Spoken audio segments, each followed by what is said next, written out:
guys, welcome to Bastian Time. I'm your host Bastian. Let's get on to some Zelda news. First up, Aonuma laughed when he was asked if there was ever going to be a Majora's Mask remake.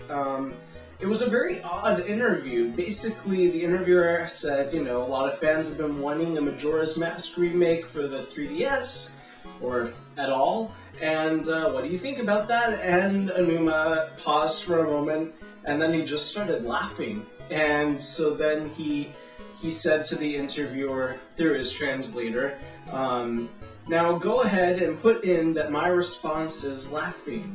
And the interviewer was like, are you sure that's what you want your official response to be?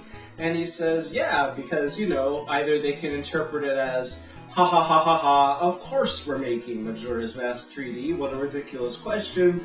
Or they can interpret it as, ha ha ha ha, that's absurd, we're never going to make Majora's Mask 3D. And then he said that he wanted to leave it up to the readers to decide for themselves. Now, I know that he's going to get a lot of backlash for this because, you probably shouldn't laugh at a question like that, especially something that fans are kind of passionate about. There's a whole movement for it and everything. But,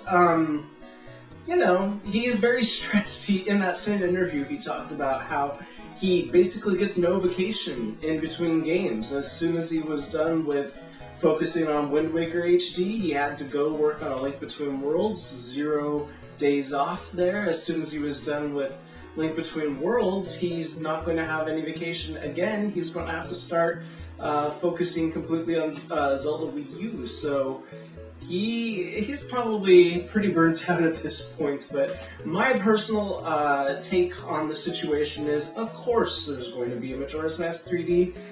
It would be a financial loss to not do Majora's Mask 3D. Developing Ocarina of Time 3D already created the engine and most of the graphics, so of course there's going to be Majora's Mask 3D. Just not for about another year or so, I think.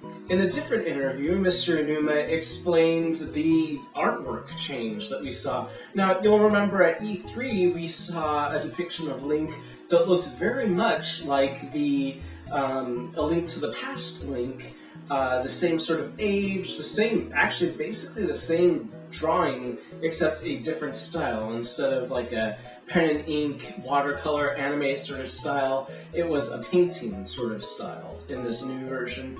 But then, now we've got this new piece of artwork that makes Link look much younger. Actually looks like something from the Oracle's games, but even younger.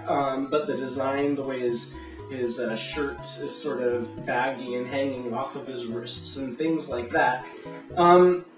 He says that the reason why there is this new version of Link for this particular game is that he was talking about how during Link to the Past, they couldn't really make sprites look like official art. And if you really sort of extrapolated what that sprite of Link would look like, he would look very, very different if they were to draw official art out of that.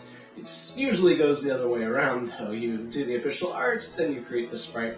In this instance, he says they really wanted to sort of eliminate that, because now they have an ability to make much more detailed playable characters. They wanted to make sure that that playable character and his official art looked a bit closer to each other. I don't really buy that as a very good excuse, because, even still, the playable character in the game doesn't look anything like that art, really, but I guess he doesn't have pink hair, at least. He also went on to explain the importance of that bracelet seen in the official art, and as many of us have guessed, yes, that is the thing that allows Link to become a drawing, and apparently you get it right at the beginning of the game, so that's going to be pretty interesting. And then our final story is about the Wind Waker HD and the fact that there are even more treasure charts. More places to find treasure, more treasure charts to find. It's going to be even more of an adventure, and I'm going to love it. But anyways, that's it for this episode. See ya guys tomorrow for some Nintendo news. Bye guys!